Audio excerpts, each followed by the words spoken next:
প্রশাসন বলেন যা বলেন সবাই এখন বিএনপি বা একটা সম্ভাব্য দল যারা সম্ভাব্য বিজয়ীদের পিছনে ছুটছে কেন, তখন আমি আপনাকে শুধু জিজ্ঞেস করব যে মৌমাছি মধুর দিকে ছুটে কেন, নাম্বার ওয়ান।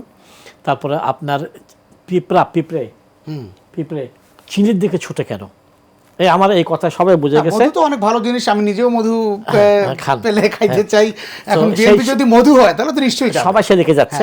যে বিএনপি মধু কেনা জানি না, বিএনপি মধু জামাতের ব্যর্থতা যে তারা মধু তৈরি করতে পারেনি। না, জামাতের নৈতিক জায়গা থেকে অনেক কিছু সম্ভব। মধুকে আপনি নেগেটিভলি দেখছেন নাকি? না, আমি সেভাবে দেখছি না। না, কিন্তু যদি মধু হয় তাহলে তো জামাতে একটা মধুর চাক তৈরি করা আমার পক্ষে কালকে বিএনপিতে যোগদান করে ধরেন সিনিয়র একটা ভাইস প্রেসিডেন্ট হওয়া সম্ভব, জামাতে যোগদান করে কাঁচকলা হওয়া সম্ভব না।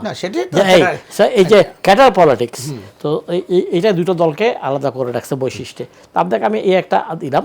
এখন রাজনৈতিক স্ট্র্যাটেজি, এখন যে আপনি বললেন যে অস্ত্র ঢুকছে, এই ঢুকছে, সেই ঢুকছে, এটা হচ্ছে আগামী নির্বাচনকে কোন কোন ফ্যাক্টর কতখানি প্রভাবিত করবে ব্যর্থ করার জন্য।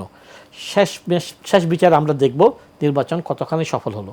কিন্তু প্রথম কথা হচ্ছে আপনি যেটা ঢুকছেন যে অস্ত্রের যে ঢুকছে ঝনঝনানি, একটা যোগ করে বলি, আবদুল্লাহ আবু সাইদ একদিন বলেছিল যে উনি আমেরিকাতে আসার সময় দেখলো যে এক জায়গায় পিএইচডি সার্টিফিকেট বিক্রি হচ্ছে ওই রাস্তায় ইউনিভার্সিটি।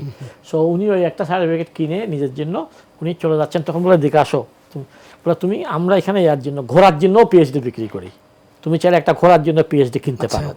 আচ্ছা, তো এখানে এখন এমন অবস্থা হয়েছে যে আমাকে কেউ জিজ্ঞেস করে, স্যার ওই যন্ত্র কি আপনারও একটা লাগবে, আপনি আমাদের বিরুদ্ধে লাগছেন কেন, বেআইনি অস্ত্রের বিরুদ্ধে লাগছেন কেন, ইলেকশন মানে গুলি লাগবে নাকি অস্ত্র, না জিনিস খেলনা লাগবে কিনা জিজ্ঞেস করছি। আচ্ছা, কারণ আমি আপনি টকশোর দিকে কমপ্লিটলি এটাকে বলতেছেন যে অস্ত্র ঢুকলে ইলেকশন ভালো হবে না, অস্ত্র ঝনঝনানি হবে। তো যাক, এইটা আমি গল্পটা আপনাকে বললাম, ওই পর্যায়ে চলে গেছে।